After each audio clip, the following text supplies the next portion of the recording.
네, 이제 주말 장, 지난주 금요일 미국 장 좀 점검을 해봐야 될 텐데요. 일단 혼조 국면이죠.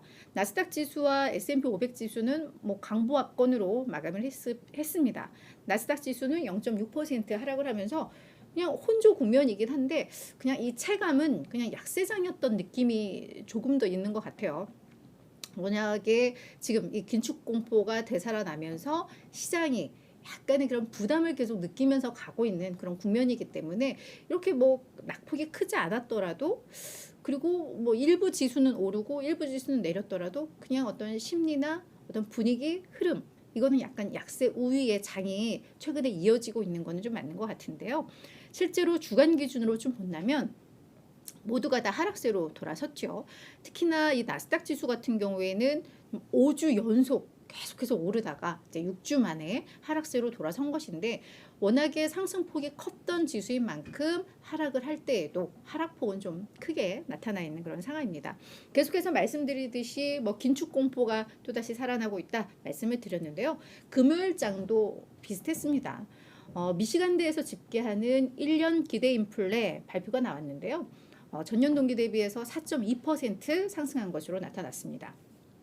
이게 12월에는 3.9%였거든요. 그러니까 앞으로 1년 안에 인플레가 어느 정도로 진행이 될 것인지 예상하는 건데, 그게 한 달 전과 비교해서 이제 더 높아졌다라는 거. 그러니까 인플레에 대한 이 기대 인플레가 실질적인 인플레 수치는 아니지만 이 시장 참여자들이 예상을 한 인플레이션 지표이기 때문에 그에 따라서 이제 어떤 본인들이 어떤 소비라던가 이런 부분들을 그거에 따라서 이제 맞춤, 그거에 따라서 움직이게 되고, 그게 실제 물가에도 반영이 되는 측면이 있기 때문에 기대 인플레도 상당히 좀 의미 있게 보는 지표잖아요. 그래서 그런 점에 있어서 이게 상승했다라는 것은 약간 좀 우려가 되는 대목이기도 합니다. 인플레 측면에서는.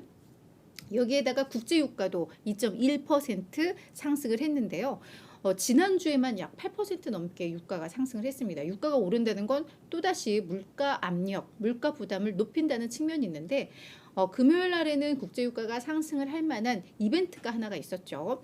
러시아가 3월부터 하루 50만 배럴을 이제 감산하겠다라고 밝힌 건데, 그것은 이제 뭐 어떤 서방 국가들의 제재에 따라서 일종의 뭐 우리도 보복 조치다, 이런 게 이제 공식적인 그 해석이지만, 실제 뭐 월가에서는 무슨 러시아가 서방 제재에 대한 보복이라고 감산을 해. 수요와 공급을 지들도 고민 많이 해서 그거에 따라서 한 자발적이지만 사실은 자발적이지 않은 결정일 수도 있어. 뭐 이런 분석도 좀 나오고는 있습니다. 하지만 일단 러시아가 감산을 결정을 했고, 이 부분은 뭐 수급 측면에 있어서 아무래도 공급이 줄어들면 뭐 국제 유가는 오를 수밖에 없고, 이것은 또한 인플레 부담을 가중시킨다는 점에서 이 부분도 금요일 날은 약간 좀 이슈가 됐던 부분입니다. 그리고 이 레리 서머스 전 재무장관이 여기에 또 한마디를 거들었습니다. 뭐 연준 인사들 계속해서 매파 발언하는 것도 부담스러운데 거기에 또 더하기가 된 건데요. 금융시장은 인플레이션에 대해서 다소 안일하게 반응이 되고 있는 것 같다, 반영을 하고 있는 것 같다라고 이야기를 좀 하면서, 지금 다양한 물가 반등 요인들이 존재하고 있고, 그게 앞서 봤던 뭐 국제유가나 이런 것도 포함이겠죠.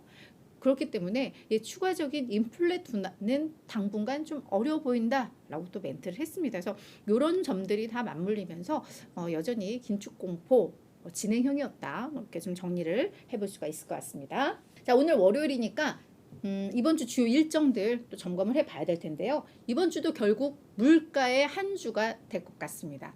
물가 지표들 줄줄이 나올 것으로 예상이 되는데요. 특히나 가장 중요한 거, 지난주부터 제가 계속 이야기를 하고 있지만 14일 화요일입니다.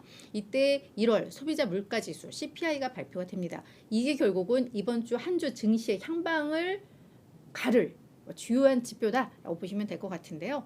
일단 시장에서는 전년 대비로는 6.2%, 그리고 전월 대비로는 0.4% 상승으로 예상이 되고 있는데, 전년 대비로는 그래도 전월보다는 좀 더 떨어진 그런 흐름이 예상이 됩니다만, 이 전월 기준이 이게 좀 약간 문제인 것 같아요.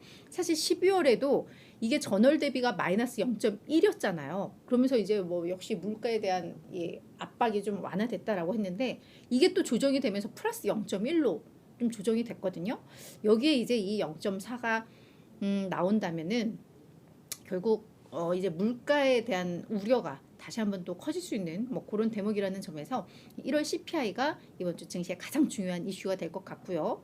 그 다음에 이제 그러면 지금 이제 경기와 인플레를 같이 보기 때문에 이 소비 경기에 대해서도 시장에서는 또 많이 주목을 하고 있잖아요. 이거를 뭐 물가와도 연동시킬 수도 있고 경제 자체로도 볼 수가 있는 연착륙 여부에 대해서도 판단을 하는데 그 중요한 이 소매 판매 지표가 그 다음 날 15일 날 발표가 됩니다. 그래서 이 소매 판매 부분도 저희가 이 물가라든가 경제 상황 같이 맞물려서 해석을 해야 되기 때문에 소매 판매 지표도 매우 중요하고요. 그 다음 날 16일에는 또 생산자 물가 지수 PPI 나오고 주간 실업수당 청구 건수, 또 노동시장 상황을 알 수 있기 때문에 전반적으로 다 뭐 물가, 긴축과 다 연결이 됩니다. 그러다가 17일 날도 수출입 물가 지표가 나와서 하여튼 이번 주는 계속해서 이 물가 지표, 긴축에 대한 어떤 단서를 찾을 수 있는 그런 지표들이 많이 나온다는 점에서 이번 주도 어찌 보면은 변동성이 약간 좀 커질 수도 있을 것 같아요.